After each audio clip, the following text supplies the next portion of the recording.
Fala galera, começamos então mais um assunto importantíssimo para essa nossa preparação. Agora a gente começa a conversar sobre os direitos e deveres individuais e coletivos, o famoso artigo 5º do texto constitucional, o dispositivo mais longo da nossa Constituição. E aqui a gente tem muita informação, né? Nós iremos conversar sobre várias recomendações aqui, tratar dos vários direitos, das várias liberdades, falar de remédios constitucionais, falar de muita coisa, né? Sou o professor Arthur Damasceno e a nossa matéria de direito constitucional começa a ganhar um novo corpo agora, quando olhando para esse nosso artigo 5º. Vamos lá, vamos começar aqui tratando do título 2 da nossa Constituição, dos chamados direitos e garantias fundamentais, mas em seu capítulo 1º, os direitos e deveres individuais e coletivos. Bom, a gente começa fazendo a leitura desse caput, esse cabeçalho, dessa abertura que diz que todos são iguais perante a lei, sem distinção de qualquer natureza, garantindo-se aos brasileiros e aos estrangeiros residentes no país a inviolabilidade do direito à vida, à liberdade, à igualdade, à segurança e à propriedade nos termos seguintes. E aí nós temos os vários 79 incisos que serão desbravados por nós nesse nosso bate-papo. Importante lembrar que aqui o nosso Constituinte, abrindo o artigo 5º, ele já traz que todos são iguais perante a lei. É aqui que a gente já começa a verificar a ideia no chamado princípio da igualdade, né? O princípio da igualdade que traduz a ideia de sermos todos iguais, mas nós perceberemos que em alguns momentos, só limpar aqui, em alguns momentos nós teremos algumas diferenças que precisam ser levadas em consideração. Essas diferenças que nós veremos no decorrer do nosso estudo são diferenças importantes, diferenças que não ofendem o princípio da igualdade, porque na realidade essas diferenças existentes, elas vão buscar nada mais que garantir a igualdade. Muitas vezes há necessidade de se tratar desigual, se tratar diferente, para que consigamos atingir um resultado de justiça social, de igualdade. Tanto quanto paradoxo, num primeiro momento, né, você imaginar tratamento diferenciado para igualar, mas é justamente o que nós veremos. E não sei se você percebeu, nesse nosso caput, o Constituinte ele já traz uma abertura dos valores que nós iremos estudar de maneira mais específica, quando falando da vida, do direito à vida, as várias liberdades, a própria igualdade, a segurança, e aqui a gente fala de segurança pessoal, a gente fala de segurança jurídica e a propriedade. A gente também tem muita coisa relacionada à propriedade no âmbito dos direitos fundamentais. Mas lembre-se que esses vários direitos, de acordo com o caput do artigo 5º, eles são destinados aos brasileiros e aos estrangeiros residentes no país. Mas o Supremo Tribunal Federal também já nos mostrou em orientação que esses direitos eles não estão apenas destinados aos brasileiros e estrangeiros residentes, né? Todo e qualquer indivíduo que aqui no Brasil se encontrar, ainda que esteja em trânsito, nós teremos essa possibilidade, né, da aplicação dos direitos fundamentais. Arthur, mas todos? Não, todos não. Até porque quando a gente começa a estudar direitos fundamentais, nós não estudamos apenas o artigo 5º. O artigo 5º é apenas a abertura dos direitos fundamentais. Por isso, título 2, Direitos Fundamentais, capítulo 1, Direitos e Deveres Individuais e Coletivos. Mas aqui a gente também vai ter que estudar os direitos sociais, nós também temos estudo sobre nacionalidade brasileira, sobre os direitos políticos e a tal da cidadania, que nós até conversamos lá nos princípios fundamentais. Então a gente vai verificar que, por exemplo, a nacionalidade brasileira não é para qualquer indivíduo. O estrangeiro, por exemplo, que tem a pretensão de se tornar um nacional, de conquistar a nacionalidade brasileira, ele vai ter que atender a algumas regras. Alguns requisitos precisam ser cumpridos. Dentre esses requisitos, a residência no Brasil. Para se tornar um brasileiro naturalizado, é necessário residir no Brasil. Arthur, por quanto tempo? Calma, nós ainda veremos isso no decorrer do nosso estudo. Mas aqui é apenas uma abertura, um bate-papo introdutório. Eu queria que você agora fosse lá no finalzinho desse teu material, lá no 35º slide. Vamos dar um confere nesse nosso... estou passando aqui, 34º, desculpa. Estou passando aqui por vários incisos ali, 79. Mas eu não quero ainda ler esses incisos. Eu queria começar com essa informação que aqui no quadro está. Os parágrafos. Parágrafo 1º, parágrafo 2º, parágrafo 3º e o parágrafo 4º da nossa Constituição, do nosso artigo 5º. Tá? Por que eu gosto de começar com esses parágrafos? Porque quando a gente começa a estudar esses parágrafos, a gente começa a entender um pouco mais os motivos e da aplicação e aplicabilidade desses vários direitos aqui traduzidos. Né? Olha o parágrafo 1º que diz: as normas definidoras dos direitos e garantias fundamentais têm aplicação imediata. As normas definidoras dos direitos e garantias fundamentais têm aplicação imediata. Bom, o que eu costumo fazer em sala, questionando os alunos, eu sempre pergunto: você viu que são 78 incisos. Ali você fala sobre muitas coisas. Direito à vida, liberdades várias, direito de reunião, direito de associação, direito de herança. Você fala de direitos da pessoa presa, você traz remédios constitucionais, você tem coisa pra caramba. Esse estudo aqui pra gente é um dos mais importantes e um dos mais extensos da nossa Constituição. Só que esse parágrafo 1º que está aí na tua tela, ele diz que essas várias normas definidoras dos direitos e garantias, e são várias, têm aplicação imediata. A pergunta que eu costumo fazer em sala é: vocês acham mesmo que todas essas normas que definem direitos fundamentais têm aplicação imediata? Você acha mesmo? Bom, a resposta muitas vezes que eu obtenho em sala é: não, Arthur. Provavelmente não. Algumas normas não têm uma aplicação imediata. E aí eu digo: sim, elas têm. As normas que definem direitos fundamentais têm aplicação imediata. Todas elas têm aplicação imediata. Tá? E por que eu preciso começar com esse parágrafo 1º, te explicar essa informação? Porque quando a gente fala de aplicação, a gente está falando do efeito das normas. Do efeito das normas. E eu preciso que você guarde que toda norma constitucional tem efeito imediato. Toda norma constitucional tem efeito imediato. Inclusive essas, que traduzem os chamados direitos fundamentais. A partir do momento que o Constituinte diz que aquele direito é meu, inseriu aquele direito fundamental no texto constitucional, aquele direito é meu de imediato. O direito fundamental passa a ser meu imediatamente a sua introdução no âmbito dos direitos e deveres individuais e coletivos, no âmbito dos direitos fundamentais. Até porque esse parágrafo 1º fala dos direitos e garantias fundamentais, não só o artigo 5º. Tá? O efeito é imediato. Agora, um cuidado que a gente tem que ter é que, perceba, nem todo direito fundamental tem a aplicabilidade imediata.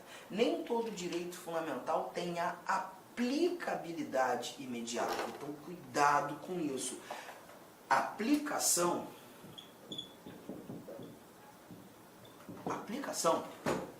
essa palavra tem um significado diferente da palavra aplicabilidade. São coisas distintas, bem distintas, tá? Quando você fala aplicação, você está falando, por exemplo, anotei ali, né, o efeito das normas. E já chegamos à conclusão que toda norma que traduz um direito fundamental tem esse efeito imediato, tem a aplicação imediata. Mas nem todo direito vai ter o exercício imediato. A aplicabilidade diz respeito ao exercício do direito, ao poder exercer aquele direito a hora que eu quiser ou imediatamente. Nem todos eles apresentarão esse efeito, esse exercício, essa aplicabilidade imediata. Vamos começar a mostrar alguns exemplos. Anotou isso aqui? Efeito e exercício. Anotou isso aqui?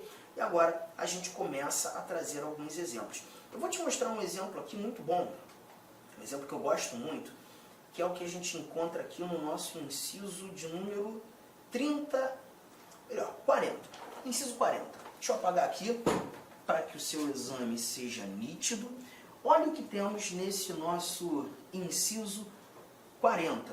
Esse inciso 40, ele fala justamente 40. Ele traz pra gente o princípio da irretroatividade da lei penal.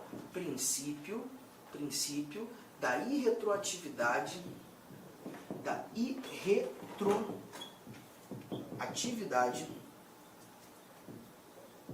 da lei penal. E o que nós encontramos aqui no princípio da irretroatividade da lei penal? Lê comigo. A lei penal não retroagirá, salvo para beneficiar o réu. Vamos lá, pensa só.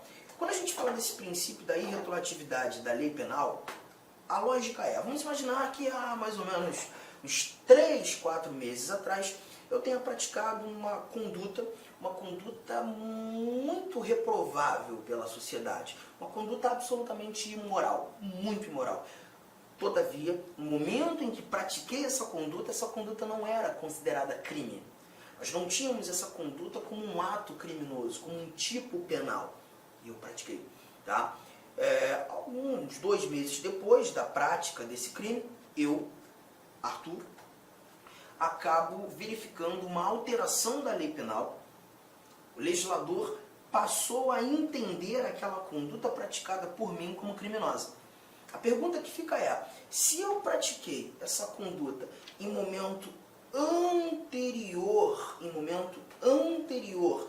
à sua tipificação, será que eu posso ser processado, julgado, condenado por isso? Bom, não. Então eu estou percebendo que o chamado princípio da irretroatividade da lei penal é uma proteção que eu tenho. E quando a gente verifica, estuda o artigo 5º, nós veremos que em vários desses dispositivos, o que o Constituinte quis trazer foi proteção. A lei penal não vai retroagir. Se você praticou essa conduta em momento anterior a ela ter sido chamada, definida como crime, você não pode ser processado, julgado. Essa lei não vai retroagir. Ela não vai ter esse efeito chamado ex tunc, né? Que significa efeito retroativo. Efeito retroativo. Não vai ter.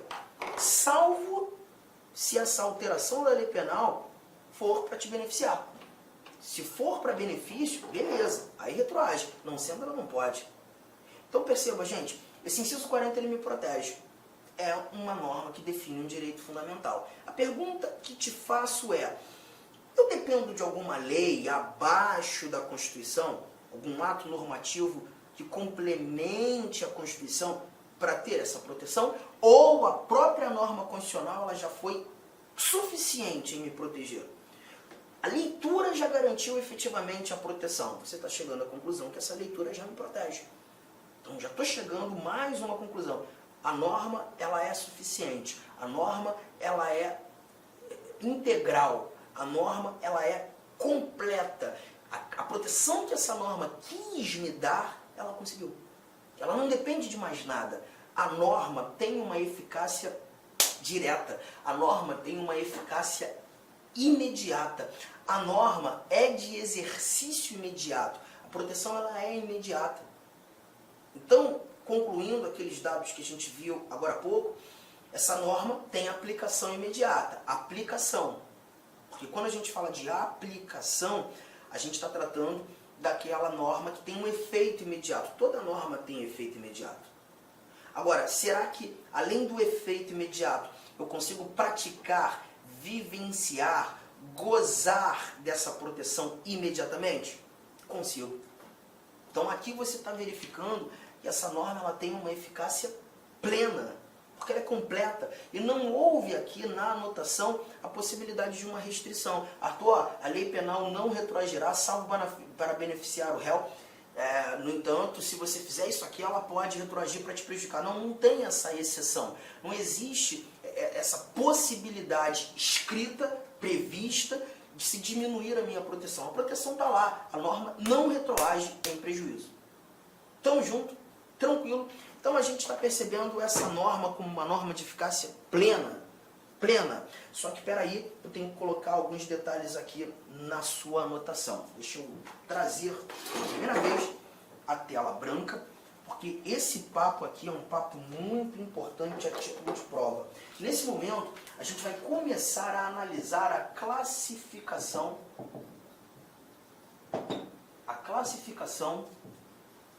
das normas constitucionais. A classificação das normas constitucionais. E a primeira classificação, a primeira norma classificada por nós aqui foi a chamada norma de eficácia plena. E o que eu quero que você entenda sobre essa norma? Olá, meus amigos, minhas amigas. Inicialmente gostaria de pedir desculpas para você, pedir licença, pois atrapalhei os seus estudos. Mas esse vídeo é um vídeo demonstrativo aqui da Lá Concursos, com a intenção de você conhecer os nossos professores, conhecer a nossa metodologia e a nossa qualidade. Este curso completaço, claro, incluindo o restante dessa videoaula e muito mais videoaulas, um curso super atualizado, super competitivo, por apenas 10 parcelas de R$ 35. Você pode ter certeza, pode se matricular, cumpra as nossas orientações pedagógicas, faça o nosso personal coach, que é a nossa metodologia, metodologia de ensino, nossa metodologia 100% baseada em metas de estudos, que se você seguir as nossas orientações e cumprir as suas metas, pode ter certeza absoluta que lá no dia da prova você estará muito competitivo. Gostou? Tem um link aqui para você fazer a matrícula ou entrar em contato com a nossa central de atendimento. Espero vocês! Forte abraço! Clique lá.